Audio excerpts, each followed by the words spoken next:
Ok, hola amigos, vamos a desarrollar la siguiente pregunta de nuestro ejercicio de estructura de costos, la cual está relacionado con calcule la capacidad nominal del almacén en palets. Calcule la capacidad nominal del almacén en palets. Vamos por la respuesta. La respuesta la vamos a encontrar en este momento, es bastante sencilla. Lo que vamos a hacer es lo siguiente. En esta vista, en esta diapositiva, ustedes tienen una vista del almacenamiento en bloque visto de planta o desde arriba, ¿no? Visto de planta o visto desde arriba. Es decir, vamos a decir que esto es un palet, ¿no? Vamos a decir que este es un palet. Vamos a decir que al costado hay otro palet, ese es el almacenamiento en bloque, y la separación de cuánto es de 5 centímetros, según el texto del problema. El texto del problema nos dice eso, ¿no? Ustedes tienen acá, el sistema de almacenaje era de apilamiento en bloque de 3 niveles que se lograba con la operación de 4 montacargas. Los pasillos ocupaban el 50% del área techada del local y la separación entre palets era de 5 centímetros, ¿no? Entonces, el almacenamiento en bloque es palets al costado de palets, 3 niveles, ¿no? Según el texto del problema, y entre palet y palet hay 5 centímetros. Esta es una vista en planta de cómo está el almacén. Este es el palet que estamos analizando. Al costado hay un palet, al costado hay otro palet, atrás hay otro palet, adelante también debería existir otro palet, ¿no? Y la distancia entre cada uno de ellos es 5 centímetros. ¿Ok? Conociendo esto, aquí está, este palet que estamos analizando está rodeado de 4 palets. Esto es almacenamiento en bloque.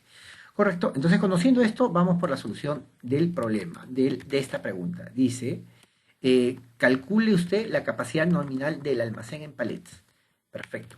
Entonces vamos a la solución como siempre. ¿Cuál es el área de un palet? El área de un palet es, vamos a calcularlo de la siguiente manera. Se entiende que los palets son estándar, es decir, el ancho es 1 y el largo es 1.2. Ustedes tienen que asumir que es estándar si es que no le dicen lo contrario. Pero el área que ocupa un palet, no es 1 por 1.2, sino además tienen que considerar el espacio necesario de pasillo que requiere ese palet, ¿no? Entonces, considerando ello, ustedes van a tener lo siguiente. En primer lugar, en la parte de atrás, este palet que estamos analizando, ¿va a ocupar 5 centímetros? No. Va a ocupar la mitad de estos 5 centímetros, porque la otra mitad la va a ocupar este palet, ¿no? Para el cálculo de su área propiamente dicha. Es decir, podemos decir nosotros lo siguiente, que el área que ocupa el palet no es el 1 por 1.2, que es el estándar, el tamaño estándar de un palet. El área que ocupa un palet, lo vamos a poner así, es un poquito más, ¿no? Una parte, voy a ponerlo esto en transparente, listo. Y le voy a poner un contorno, listo. Ok, además también le vamos a poner trazos, listo. Entonces el área que ocupa este palet, el palet solo es 1 por 1.20, pero luego también el palet ocupa parte del pasillo en la parte de atrás, en la parte de adelante. Aquí vamos a asumir que está bien puesto, ¿no? Ocupa una parte, la mitad de estos 5 centímetros. También ocupa la mitad de estos 5 centímetros. La otra mitad de los 5 centímetros y la otra mitad de los 5 centímetros. En realidad, el palet, ¿cuánto va a ocupar? En cuanto a ancho. En cuanto a ancho es 1 metro. A este metro le agregas la mitad de estos 5 centímetros y la mitad de los otros 5 centímetros. Entonces el ancho del palet será, vamos a ponerlo aquí al costado, el ancho ocupado será el ancho del palet 1 metro más la mitad de 5 centímetros de la izquierda, 0,05 entre 2, más los otros 5 centímetros de la derecha, 0,05 entre 2. Entonces el palet en ancho ocupa 1.05 total. Y el largo del palet, el largo ocupado, usando la misma lógica, el largo del palet es 1.2 más la mitad de 5 centímetros, más la otra mitad de los 5 centímetros, estamos hablando de que ocupa 1.2 más 5 centímetros en total, o sea, 1.25 metros. ¿Ok? Entonces, el área de un palet, el área que ocupa un palet, área ocupada, vamos a ponerlo así, área ocupada por un palet, será igual a 1.25 por 1.05. Ese es el área ocupada.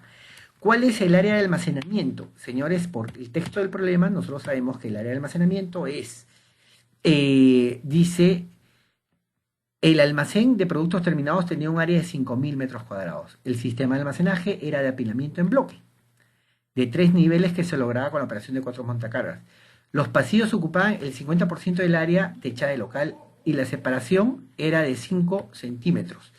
Entonces, si el almacén tiene 5.000 metros cuadrados y los pasillos ocupan el 50% del área total, entonces el área de almacenamiento será la diferencia, el 50% restante por los 5.000 metros cuadrados. Entonces, el área del almacén es 2.500 metros cuadrados. ¿Ok? Muy bien. ¿Cuántos niveles tiene el almacén? 3 niveles. 3 niveles. Número de niveles, 3 niveles. ¿Cuál será la capacidad nominal en palets de este almacén? Señores, me permiten, voy a mover un poquito a la derecha esto de acá y vamos a ver el área que ocupa, lo voy a colocar así a este costado. El área ocupada por un palet es 1.3125 metros cuadrados, recuperando, rebobinando la información, ¿no? El área para el almacenamiento, el área para el almacenamiento, yo creo que se leería mucho mejor así, para el almacenamiento es de 2.500 metros cuadrados, y hemos dicho la mitad del almacén, la otra mitad es pasillos. Número de niveles 3, entonces vamos a ver cuál es la capacidad del almacén. La capacidad del almacén lo vayan dividiendo el área total para almacenamiento, los 2.500 metros cuadrados, entre lo que ocupa un palet, 2.500 entre 1.325. Pero luego tienen 3 niveles por el número de niveles, ¿no? Y esto es 5.714 palets. Correcto, señores. De esta manera hemos hallado la capacidad nominal del almacén. En este caso, un almacén de almacenamiento en bloque. Para almacenamiento en bloque.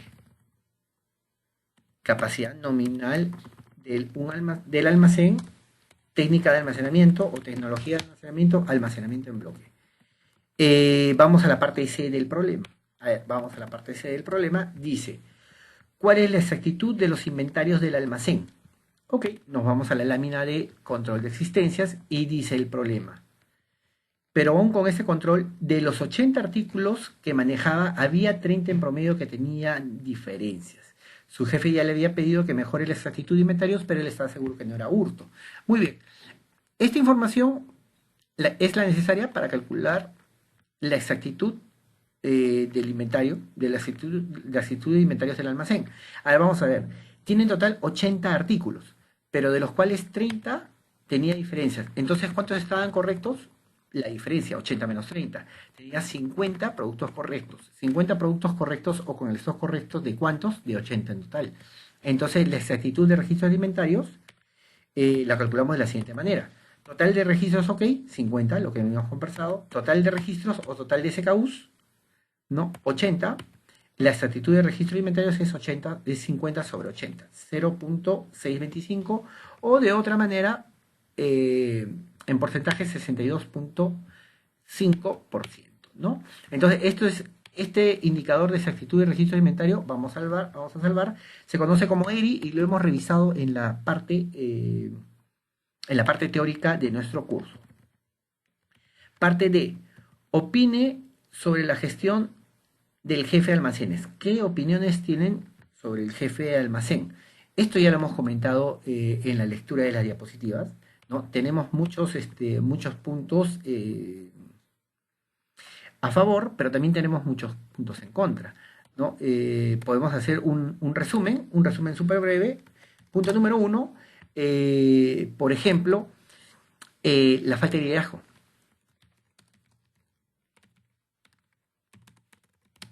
del jefe del almacén. Número 1, falta de delegación, ¿no? Número 3, tienen ustedes también de que este señor no tenía un área de seguridad. Él mismo se encargaba de cerrar el almacén con candado. Entonces, trabajaba en un ambiente con escasez, sin tener los recursos completos, sin tener los recursos completos. O, en otras palabras, también se los debía haber pedido a su jefe, ¿no? El jefe o el gerente de supply chain de este problema, claramente pues no se ha ocupado, no se ha preocupado por darle las herramientas necesarias a Rolando. ¿Había exceso de trabajo? Sí, había exceso de trabajo. Él iba los sábados sin tener que ir, no solamente para revisar los inventarios o controlar la existencia del almacén. Había cierto compromiso del jefe con su trabajo, ¿no? Eh, ¿Ok? Pero eso también le podía llevar al agotamiento, ¿no? Y a una situación de desmotivación, ¿no? Entonces eso es algo que debería valorar también el jefe de Rolando y darle las condiciones necesarias para esto, para tener un grato ambiente de trabajo. Luego, el sistema de trabajo, ¿no? Él y sus dos empleados tenían un horario teórico y se quedaban más tiempo, pero sabían que nunca podían recuperar las horas extras, ¿no? Entonces, esto media también su rendimiento, ¿no? Es decir, tiene gente que desmotivada, que sabe que nunca va a recuperar las horas trabajadas en exceso, o sabe que nunca va a poder eh, trabajar las 8 horas o el horario para el cual habían sido contratados, ¿no? Entonces, tienes un compromiso del jefe con su trabajo, no solamente el jefe, sino también de los operarios, del jefe y de los empleados con el trabajo, ¿no? Como punto adicional, aquí tenemos que nosotros eh, también tenemos que nombrar, tenemos que registrar cómo era el sistema de trabajo de la empresa, ¿no? A ver, el área comercial, por el buen servicio al cliente, pedía que se entreguen, que el 50% de los pedidos sean de hoy para hoy, cuando Rolando tenía un almacén que funcionaba de hoy para mañana, es decir, un sistema preventa, ¿no? Esto ayudaba o colaboraba para un buen manejo del almacén. Claramente no. ¿No? Si tú tienes un almacén diseñado para trabajar, para preparar los pedidos en 24 horas y haces que trabaje los pedidos en menos de las 24 horas, entonces claramente el sistema no funciona. ¿No? Esto era problema completamente de Rolando. Probablemente este problema no era del todo de Rolando, era también un problema que Rolando solo no lo iba a resolver. Recuerden ustedes que Rolando era solamente el jefe del almacén. Probablemente este problema correspondía ya al gerente de supply chain, ¿no? El gerente de supply chain que tiene que coordinar con el gerente comercial o el gerente de ventas, que, oye, un 50% de pedidos urgentes, del total de pedidos que se den a despachar para hoy, no es algo razonable, no es algo recomendable, ¿no? Entonces aquí también hay una ausencia, hay una lejanía del gerente de supply, ¿no? En darle las condiciones a Rolando, no les da el área de seguridad, tampoco lo apoya en la gestión propiamente del almacén, en el trabajo, en la gestión de los pedidos, ¿no? Entonces esto podría explicar en parte los errores que tiene Rolando en su día a día, ¿no? Podríamos decir, inclusive aquí, como quinto punto, eh, eh, probablemente, podríamos decir así, probablemente gran parte de los errores en los despachos de Rolando eran originados